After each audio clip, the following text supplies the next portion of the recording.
Quick trigger warning before the video starts, in case you have any of these fears shown.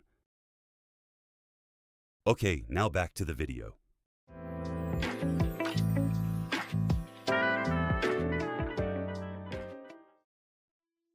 Everyone has fears.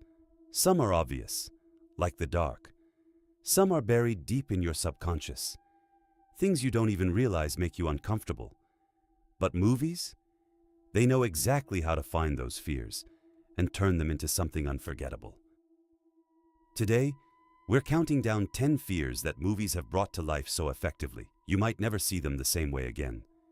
And trust me, you probably have at least a few of these. Number 1. Thalassophobia. This is the fear of deep water.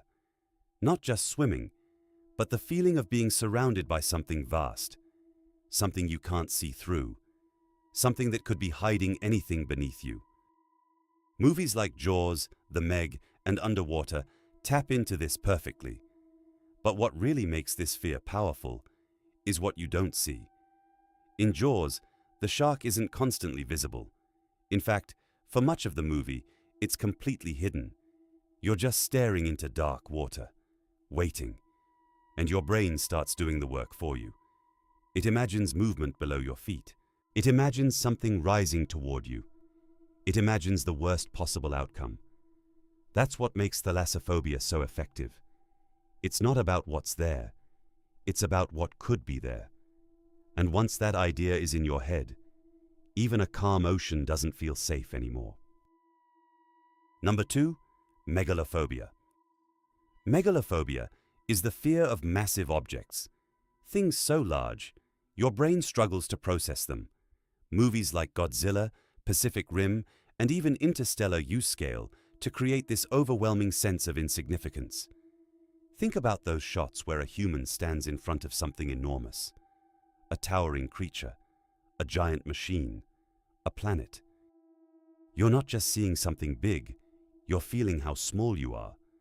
And that triggers something deeper, because when something is that large, you can't control it, you can't fight it, you can barely even understand it. In Interstellar, space itself becomes the source of fear. The black hole, the endless void, the sheer scale of the universe. It's not aggressive, but it's terrifying, because it reminds you how powerless you really are. Number 3, Phasmophobia. This is one of the most classic fears, the fear of ghosts.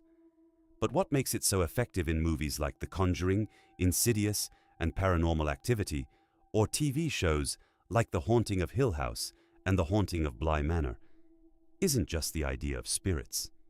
It's the presence, the feeling that something is there, even when you can't see it. A door creaks open. A shadow moves slightly. A figure appears, just out of focus, and suddenly your brain is on high alert. Because ghosts break the rules. They don't follow logic. They don't obey physics. They can appear anywhere. And worst of all, they invade your space, your home, your room, your safe place. That's what makes this fear so enduring. It turns comfort into uncertainty. Number 4, claustrophobia, the fear of tight spaces. Claustrophobia is intensely physical. Movies like The Descent and Buried don't just show it, they make you feel it. Tight tunnels, cramped spaces, no room to move, no room to breathe. In The Descent, characters crawl through narrow cave systems, sometimes getting stuck, and the camera gets closer, tighter, more restrictive. You start to feel pressure in your chest. Your breathing changes, because your brain is reacting as if you are trapped. That's the key. This isn't just visual fear, it's sensory.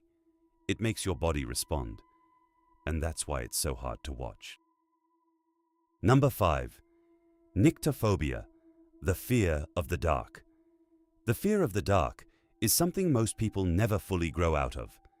Movies like Lights Out and The Babadook understand this perfectly, because darkness isn't just the absence of light, it's the absence of certainty.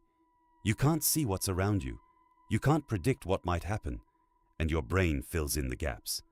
In Lights Out, the threat literally exists in darkness. It appears, disappears, depending on the light, which turns something simple, like turning off a switch, into a moment of dread. The dark becomes active, alive, and suddenly, even your own room doesn't feel safe. Number 6. Paranoia, the fear of being watched. This fear is more relevant now than ever. The idea that you're being watched, monitored, observed.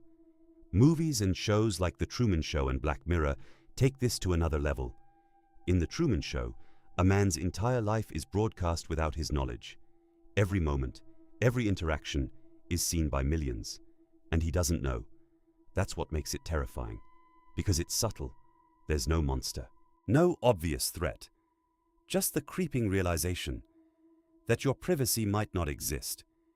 In Black Mirror, this fear becomes even more modern. Technology tracks you, records you, judges you, and suddenly, paranoia doesn't feel irrational anymore. It feels possible. Number 7. Anthropophobia, the fear of people. Sometimes, the scariest thing isn't a monster, it's other people. Movies like Joker and Get Out explore this idea in very different ways. In Joker, society itself becomes hostile. Every interaction feels unpredictable. Every person feels like a threat, and that creates a sense of constant tension. In Get Out, the fear is more controlled, more subtle. People seem normal, friendly, but something feels off. And that's the key to this fear. You can't always tell who to trust, and when that uncertainty sets in, every interaction becomes uncomfortable. Number 8. Thalassophobia, the fear of death. The fear of death is universal, but movies approach it in very different ways. In Final Destination, death is chaotic, unpredictable. It can happen at any moment, in any way, and there's no escape. That creates anxiety, constant tension, because you start looking at everything around you as a potential threat. But then there's the seventh seal. Here, death is calm, inevitable, a presence that cannot be avoided. And somehow, that's even more unsettling, because it forces you to confront something real, not just fear, but inevitability. Number 9. Autophobia, the fear of being alone. Being alone isn't always peaceful. Sometimes, it's terrifying. Movies like Castaway, Gravity, and The Martian show different sides of isolation. In Castaway, it's emotional. Loneliness slowly breaks the character down. In Gravity, it's immediate. You're alone, in space, with no one to help. And in The Martian, it's survival. You have to rely entirely on yourself. What makes this fear powerful is silence. No voices, no reassurance, no connection, just you and your thoughts. Number 10. Agnosophobia or xenophobia, the fear of the unknown, strange or foreign. This might be the most powerful fear of all, the unknown. Movies like The Blair Witch Project and The Ritual rely on this completely. You don't fully understand what's happening. You don't see everything clearly. And that lack of information creates tension, because your brain tries to make sense of it. It fills in the gaps, and often, it creates something far worse than what's actually shown. That's why these movies stay with you, because they don't give you answers. They leave you wondering. So, which of these fears got to you the most? And more importantly, which ones do you think you actually have? I can tell you for a fact, I have most of these now after making this video. Let me know in the comments, and if you want more breakdowns like this, don't forget to subscribe, because there are a lot more fears movies haven't finished with yet.